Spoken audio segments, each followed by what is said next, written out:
Letzte Woche ist der junge, konservative Redner Charlie Kirk am Anfang einer öffentlichen Debatte erschossen worden. Auf offener Bühne vor laufenden Kameras. Ein politisches Attentat, das die USA hat erschüttert. Und das hat auch sofort weltweit zu Schlagzeilen geführt. Aber warum ist der Fall so brisant, auch für die Schweiz? Weil es geht nicht nur um eine Person, sondern es geht um eine Kulturfrage. Geht man den Weg von Debattieren oder den Weg von Gewalt? Das Attentat könnte ein gefährlicher Wendepunkt sein. Ciao zusammen, von unten hier. Herzlich willkommen aus Kalifornien, wo ich alle Wochen ein aktuelles Thema ein bisschen genauer in die Hüpel nehme. Für dieses Video habe ich angeschaut, was beim Attentat auf Charlie Kirk wirklich passiert ist. Ich zeige auch, wie er bekannt ist worden und warum er im Präsidentenwahlkampf 2024 eine Schlüsselrolle gespielt hat. Dann geht es noch um die Frage, wer denn hinter diesem Attentat stecken könnte. Und zum Schluss, wieso das jetzt ein Wendepunkt für die USA sein könnte und was meine persönlichen Gedanken zum ganzen Vorfall sind. Also, los geht's. Fangen wir am besten von vorne an. Was ist denn eigentlich passiert? Letzte Woche ist in den USA ein politisches Attentat passiert. Das Opfer ist der konservative Influencer Charlie Kirk. Der Anschlag ist passiert an der Utah Valley Universität in Orem, Utah. Dort hat seine American Comeback Tour Halt gemacht. Diese Veranstaltungen sind unter dem Titel «Prove Me Wrong» gelaufen. Das waren Live-Debatten, wo der Charlie Kirk direkt auf Gegenargumente von Studenten eingegangen ist. Etwa 20 Minuten nach dem Start dieser Veranstaltung ist er auf einem Stuhl auf der Bühne gehockt mit dem Mikrofon in der Hand. Er hat gerade eine Frage aus dem Publikum beantwortet, wo ein Schuss ist gefallen. Die Kugel hat ihn im Halsbereich getroffen und er ist auf der Bühne zusammengebrochen. Kurz darauf haben die Behörden den Tod von Charlie Kirk bestätigt. Die Reaktion war gross.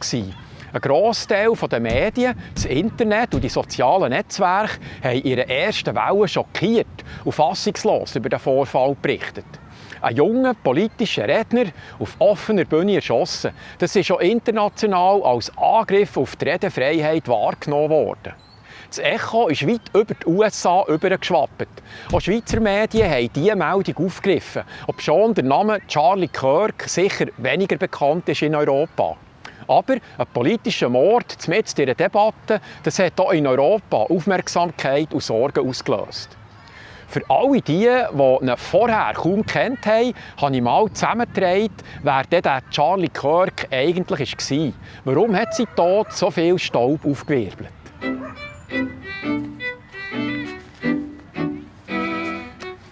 Charlie Kirk hat schon als junger Bursch von sich zu reden gemacht. Mit 18 schon hat er die Organisation Turning Point USA gegründet. Auf Deutsch Wendepunkt USA, wo konservative Studenten auf Hochschulen und Universitäten vernetzt hat. Seitdem ist seine Bekanntheit schnell grösser geworden. Er ist als Redner auf Universitäten auftreten, hat Debatten provoziert und hat konsequent Social Media gebraucht, um seine Botschaften zu verbreiten. Die waren mehr Patriotismus, weniger Bürokratie, freie Meinungsäusserungen an Unis und Schulen und ist für traditionelle Werte eingestanden, wie Familie und Religion. Für viele junge Konservative ist das sehr gut angekommen. Er hat ihnen eine Stimme gegeben, die sie vorher in ihrem Umfeld vermisst haben. 2016 ist er während dem ersten Wahlkampf von Donald Trump das erste Mal ins nationale Rampenlicht gekommen. Er hat junge Konservative aufgerufen, stolz zu ihren Überzeugungen zu stehen, offen zu Trump zu stehen und sich zu wehren gegen die neue Form von politischer Korrektheit, die heute vielfach als woke Bewegung bezeichnet wird. Gemeint damit ist die Strömung, die Geschlechter, Hautfarbe oder Herkunft über den herkömmlichen Wert stellt, wie Leistung, Talent oder Fähigkeiten. Und jede abweichende Meinung schnell als diskriminierend verurteilt. In den nachfolgenden Jahren hat er dann ein grosses Medienimperium aufgebaut. Podcasts, Radioshows, Fernsehauftritte. Damit hat er ein Millionenpublikum erreicht. Weit über die Universität und die Schulen raus. Bis 2024 ist Charlie Kirk zu einem der bekanntesten konservativen Influencer in den USA geworden. Für viele Junge ist er ein Vorbild, für seine Gegner ist er ein Provokateur. Und genau diese grosse Bekanntheit bei den Jungen hat ihn mitten im Wahlkampf im 2024 gebracht.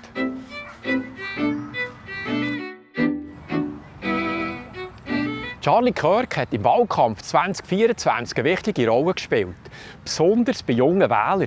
Seine Organisation Turning Point USA hat eine Kampagne gestartet mit dem Namen «Chase the Vote», also «Wählerstimmen jagen» auf Deutsch.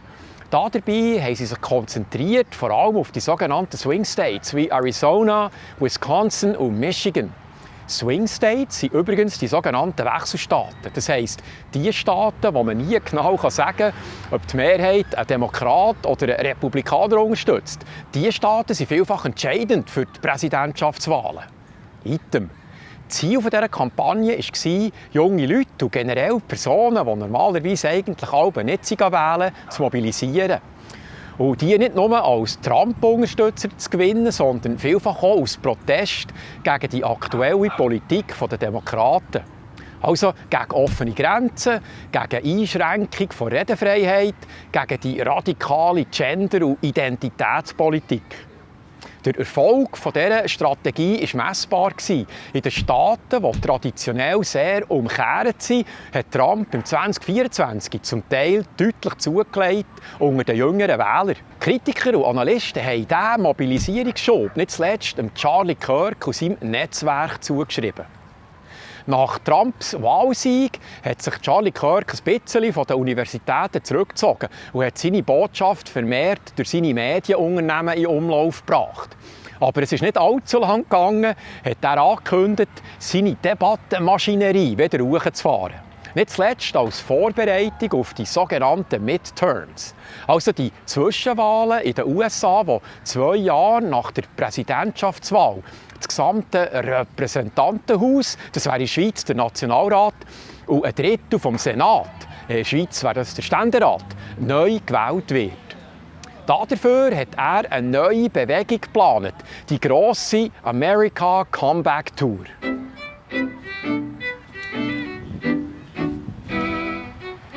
Charlie Kirk hat eine neue Debattentour an zahlreichen US-Universitäten geplant, die sogenannte American Comeback Tour. Seine Veranstaltungen sind meistens unter dem Format «Prove me wrong» gelaufen. Auf Deutsch könnte man das sinngemäss übersetzen mit «Überzeugt mich vom Gegenteil». Studenten und das Publikum haben jeweils Charlie direkt Fragen gestellt und versucht, seine Meinung über irgendein Thema zu ändern. Es hat also offene Debatten gegeben, nicht nur Vorträge, sondern einen echten Austausch zwischen Charlie und den Studenten. Was ist eine Frau? Ich denke, eine Frau ist jemand, der weibliche Eigenschaften ausdrücken will. Im Aussehen, Denken. Ja, aber was sind weibliche Eigenschaften? Lange Haare oder sich um Kinder kümmern, viel Make-up tragen und so fort. Also, um das klarzustellen, du reduzierst Frau sein auf ein Kostüm. Das heißt, wenn jemand genug vom richtigen Make-up kauft, wird er eine Frau? Okay, wenn du das so sagst, das ist deine Position. Nein, ist es nicht, habe ich nicht gesagt. Du hast gesagt, Leute, die lange Haare und Make-up tragen, zeigen weibliche Eigenschaften. Aber das sind Routinen, die jeder übernehmen kann. Man muss es nur machen und dann wird man eine Frau. Also wenn das unsere Definition von Frau ist.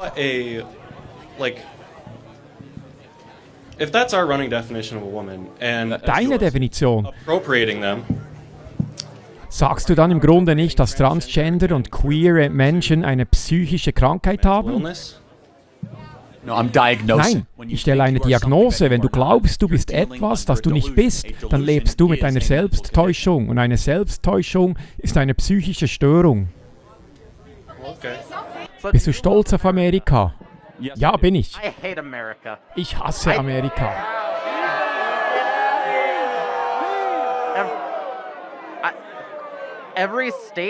Jeder Bundesstaat in den USA sollte ein unabhängiges Land sein. Was hältst du davon?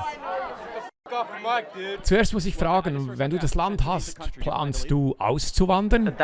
Wie meinst du das? Willst du in einem anderen Land leben? Nein, will ich nicht. Siehst du, Amerika ist das einzige Land, in dem selbst diejenigen, die es hassen, sich weigern zu gehen. Daran erkennt man, dass man in einem großartigen Land lebt. Bekomme ich einen Hut? Nein, also lass mich dich fragen, wen wirst du wählen? Ich plane für Kamala Harris zu stimmen. Warum? Ich meine, du hast meine Frage beantwortet, also ich bin fertig. Kannst du mir ihre größte Leistung nennen? Nein, kann ich nicht. Kannst du mir überhaupt eine einzige Errungenschaft von ihr nennen? Nein, kann ich nicht. Ich will gehen, also.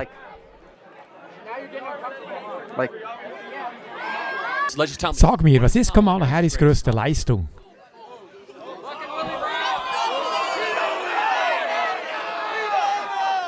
See, that question, you can't, okay. Siehst du, das ist diese Frage, okay. Die größte Leistung, das läuft darauf hinaus, dass man ein Extrem festlegt. Ich kann nicht klar sagen, das ist die größte, das ist absolut... Nenn mir einfach einen Erfolg von ihr. An accomplishment of her? Ein Erfolg, sie kam als Governor... Ich frage nur, was hat sie als Vizepräsidentin getan? Denn die Vizepräsidentin ist nur Präsidentin des Senats. Sie hat nicht viel, wenn es nur eine Zeremonienrolle ist. Warum haben wir dann überhaupt eine Vizepräsidentin? Darum geht es nicht. Ich sage nur, sie bekam die Aufgabe, die Grenze zu kontrollieren. Hat sie das gut gemacht? Die Vizepräsidentin kontrolliert nicht die Grenze. Doch, sie bekommt Aufgaben vom Präsidenten. Ihr Projekt war die Grenze. Hat sie das gut gemacht?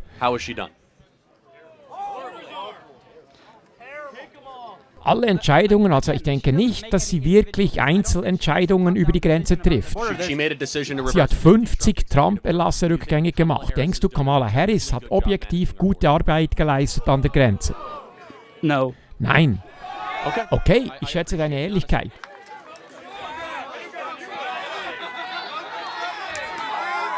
Vielen Dank. Denkst du als professioneller Redner, dass es fair ist, auf College-Campusse zu kommen und mit Studenten zu debattieren? Ist das nicht irgendwie unfair? Moment mal, ich würde nicht College-Studenten herunterspielen. Ich rede hier mit Wählern. Dieses Publikum bestimmt die Zukunft Amerikas. Und wie du bei meinem ersten Gespräch gesehen hast, ich bin nicht hier, um andere fertig zu machen. Wir haben uns widersprochen, er durfte aber seine Punkte machen. Und was fair angeht, ich habe keine Notizen. Du kannst doch einen Professor bringen. Hol doch einen Professor und stell ihn ans Mikro. Hol doch gleich 5 Professoren mit Doktortitel. Ich war nie am College. Ich habe nur die High School abgeschlossen. Ist das nicht ein fairer Kampf? Und übrigens, niemand muss hier ans Mikro gehen. Aber noch eines, denk nicht so schlecht von College-Studenten. Vielleicht du, ich nicht. Dieses Publikum entscheidet über die Zukunft der westlichen Zivilisation. Dieses Publikum könnte in einen Weltkrieg hineingezogen werden. Und dieses Publikum wird von Leuten wie Jon Tester und Kamala Harris als Bauernopfer für ihre radikale Agenda benutzt. Es ist an der Zeit, mit der nächsten Generation zu sprechen, nicht auf sie herabzuschauen. Und genau das tun wir hier. Sag mir einen guten Grund, am besten 2, warum du Trump nicht magst. He's racist. Er ist rassistisch. Yup, boomy. Thank you guys. Okay, dann lass mich eine einfache Frage stellen. Definiere, was rassistisch bedeutet. Soll ich eine Definition googeln? Nein, du hast gesagt, er ist rassistisch. Also musst du eine Definition im Kopf haben. Sag mir, was das für dich bedeutet. Okay, also ich lasse euch jetzt kurz warten. Just wait on this. Ooh, zero knowledge. Guys, please don't heckle. I want to try to understand. Leute, bitte nicht reinrufen. Ich will das verstehen, weil dieses Wort viel bedeutet. Aber man sollte, wenn man sagt, Trump ist rassistisch, auch eine Definition parat haben. You should be able to easily give a definition of what that word means. Also Hass gegenüber einer anderen Rasse, oder? Gut, und wann hat er das jemals gesagt? Gib mir ein klares, konkretes Beispiel. Well, Yeah, I heard. Ich habe gehört, jemand meinte, er hat gesagt,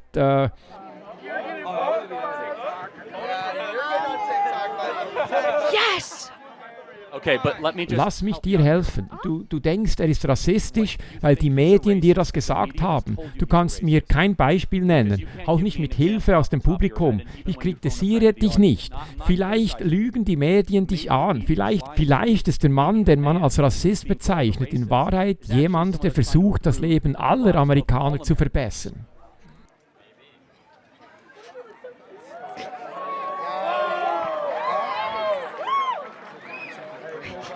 Wie viele unbewaffnete Afroamerikaner verlieren durchschnittlich pro Jahr ihr Leben durch Polizeigewalt? Nun, da müsste ich die Statistik nachschauen. Rate mal. Probably. Wahrscheinlich über 50%. It's 15. Nein, es sind 15 Menschen pro Jahr. 15! Und das ist nicht meine Zahl, das ist die Washington Post. Die haben eine nationale Erhebung gemacht und sie waren sogar großzügig in ihrer Definition. Unbewaffnet bedeutet sogar, wenn eine Schusswaffe in der Nähe war oder ein Messer, das man fallen gelassen hat. Also reden wir bei Polizeigewalt über Vorfälle, die 15 Mal im Jahr passieren, in einem Land mit 350 Millionen Menschen. Well. Nun, warum sehe ich das dann so oft in den sozialen Medien? So often. You On don't. social Because media. that's a good question, Andrew. Because you're being propagandized. Gute Frage, Andrew, weil du propagandisiert wirst. Du wirst indoktriniert. Und ich sage dir, das sind emotional zugeschnittene Videos, die dich glauben lassen sollen, etwas existiere, obwohl dem nicht so ist. Wenn man sich die Daten anschaut, sind es 15 Vorfälle pro Jahr. Weißt du, was dagegen sehr oft passiert? Mehr als 100.000 Opfer wegen Drogen, jedes Jahr. Aber darüber sprechen wir nicht. 100,000 doses every single year. We don't talk about that. Aber darüber sollten wir reden. Agree. Da stimme ich völlig zu. Aber wir reden die ganze Zeit von Polizeigewalt und niemand kann mir wirklich Beispiele nennen. Ich will dich nicht persönlich angreifen, ich sage das generell. Man kann sich leicht in den Abstraktionen verlieren, im ganzen Aufsehen und Trubel. Aber wenn man tiefer gräbt, merkt man, das ist alles Gehirnwäsche und Propaganda. Propaganda. Die Absicht dahinter war klar. Erneut hätten konservative Ideen stärker sichtbar gemacht werden. Junge Menschen direkt dort abholen, wo sonst vorwiegend eine progressive, liberale Grundhaltung vorherrscht. Ihm war auch wichtig, dass Themen wie Meinungsfreiheit und Debattenkultur neu belebt werden. Und jetzt hat aber all das geändert mit diesem Attentat. Eine dringende Frage stellt sich heute. Wer könnte hinter dem Anschlag stecken?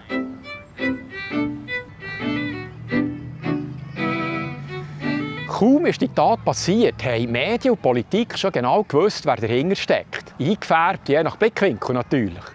Auf MSNBC hat der Gastanalyst Matthew Dowd gemutmaßt, rechte Fans seien ausser Kontrolle und einer von denen hat möglicherweise im Jubel einen Freudenschuss abgeführt. Vielleicht war es ein Fan, der aus Freude in die Luft geschossen hat, wir wissen es nicht. Gleichzeitig haben rechte Kommentatoren die Schuld bei linken Extremisten gesehen. Ich habe einen spannenden Livestream von einem YouTuber mit dem Namen Anomaly angeschaut. In diesem Beitrag hat er noch andere Erklärungen ins Spiel gebracht. Er hat mögliche Drahtzieher genannt, die man zu diesem frühen Zeitpunkt eventuell nicht einfach so ignorieren sollte. Erstens, linke Aktivisten. Anomaly zeigt, wie vor allem linke Stimmen sogar froh sind über Kirks Tod. Ehrlich gesagt denke ich, dass die naheliegendste und plausibelste Möglichkeit ist, dass es, wenn man wie ein Privatdetektiv denkt, ein linker Aktivist ist.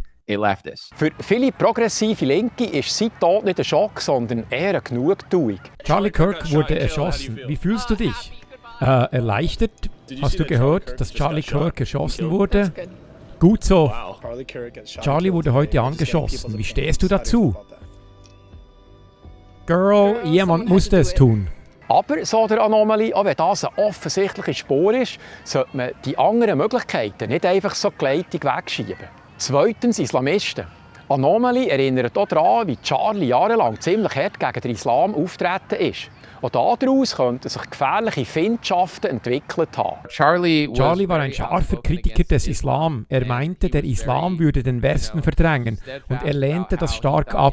Es könnte also jemand aus diesem Spektrum gewesen sein. Drittens das Israel-Lager. Noch heikler wird es laut dem Anomaly beim Thema Israel. Charlie Kirk war lange Zeit ein treuer Unterstützer, aber mit der Zeit hat er angefangen, kritische Fragen zu stellen. Er hat Thesen aufgegriffen, dass Epstein vielleicht ein Mossad-Agent war. Und allgemein hat Charlie die Rolle des Mossad in internationalen Skandalen in Frage gestellt. Zum Beispiel Israels Rolle bei Spionageaffären oder den mutmaßlichen Operationen gegen Irans Atomprogramm. Er hat auch direkte Kritik geäußert gegen Israels Ministerpräsidenten Benjamin Netanyahu. Einerseits wegen Korruption, andererseits wegen der Kriegsführung in Gaza. Charlie hat begonnen, die pro-israelische Lobby zu kritisieren, von der manche sagen, sie existiere gar nicht. Was bedeutet es, wenn sie plötzlich sagen, Charlie Kirk helfe der Hamas? Genau dieser Punkt wird auch von anderen als Anomalie aufgegriffen.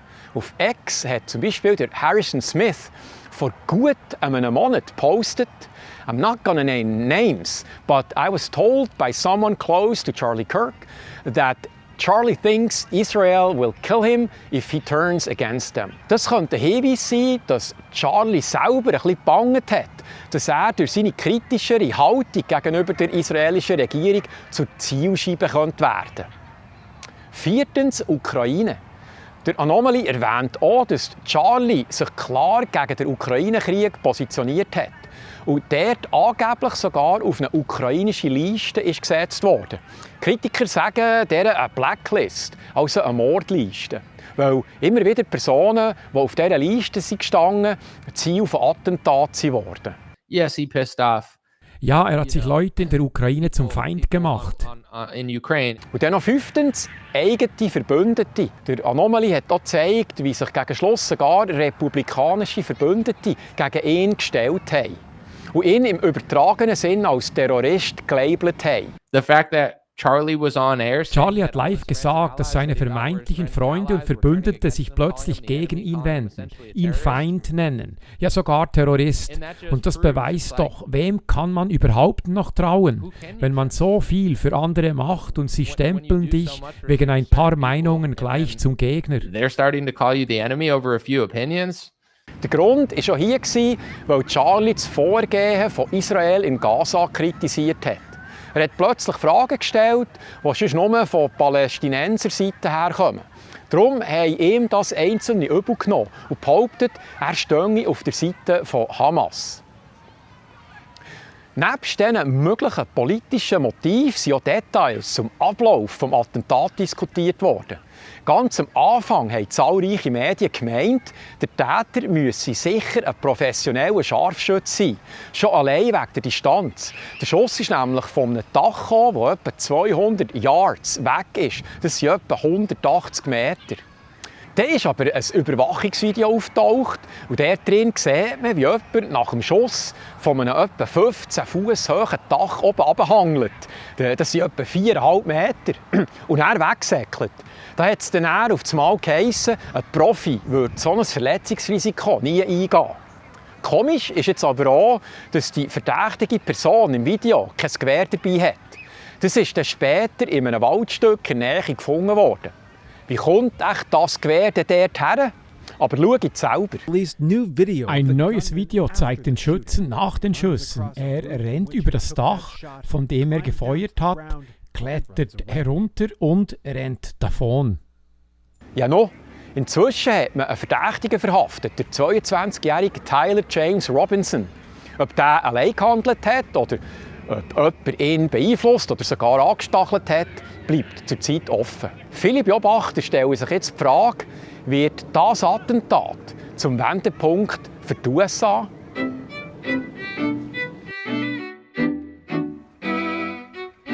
Nach dem Attentat sind viele in den USA schockiert, traurig, aber auch wütig. Viele fragen sich, wo das herführen soll. Die einen haben ein bisschen Schiss, dass diese Gefühle sich entladen in Gewalt gegen den politischen Gegner und dass es einen Vergeltungsanschlag geben könnte. Andere hoffen, dass daraus genau das Gegenteil von Gewalt wird, nämlich, dass man noch konsequenter auf die Debattenkultur setzt, indem in Zukunft nicht nur einer berühmt ist, für solche Debatten zu organisieren, sondern möglichst häufig.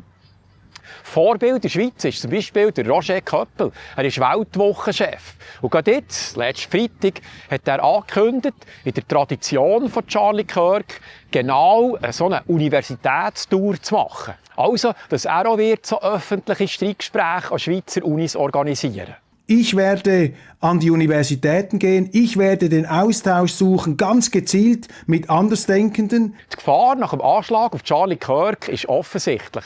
Ausgerechnet die Werte, die besonders auch die politische Linke immer wieder fordert, nämlich Toleranz und Meinungsfreiheit, haben an diesem Tag in Utah versagt. Ein Redner, mitten in einer Debatte, ist erschossen worden. Noch ist nicht klar, wie sich die Mischung aus Trauer, Wut und Verunsicherung wird entladen.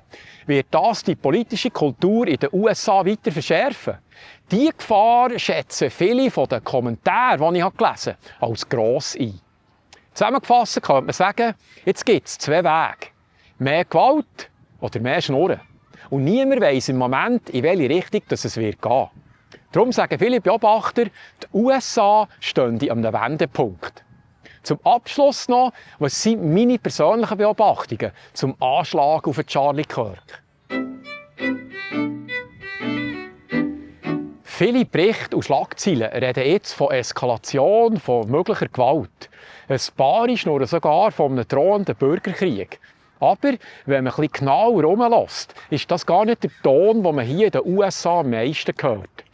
Zwar sehen viele in diesem Attentat tatsächlich einen Wendepunkt, aber nicht unbedingt für die Bevölkerung, sondern mehr für die Medien und die Politik. Weil, seien wir ehrlich, es sind vor allem denen ihre Aussagen, die spalten und Hass fördern.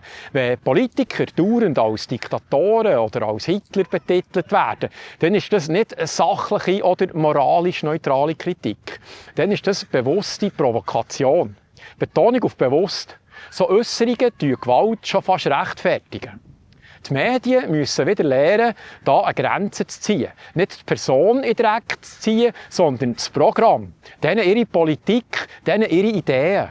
Die sollen sie ja hart kritisieren. Das ist ja völlig okay. Adam Carolla sagt, wenn man jemanden als Hitler bezeichnet, dann bleibt einem ja eigentlich nichts anderes, als den zu eliminieren.